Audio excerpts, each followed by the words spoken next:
Oracle Card Guidebook Health contains recommendations for your physical, mental, emotional, and spiritual health.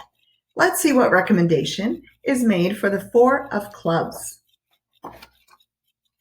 Every recommendation is at the top, and then there are questions you can ask your divine mind to get clarity on what the message means for you, because all of your answers are within.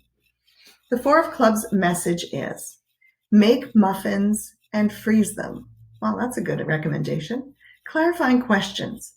Do you tell me to have food on hand, which is good for me? Do you tell me to avoid wheat and wheat products? Do you tell me to bake a particular kind of muffin?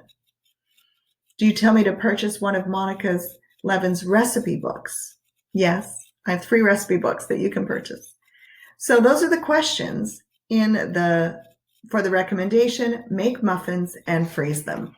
That comes from the Oracle Card Guidebook Health, and that recommendation corresponds to the Four of Clubs.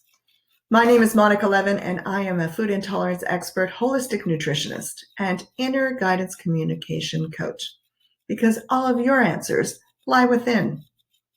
For more information about me and my services, go to monicalevin.com.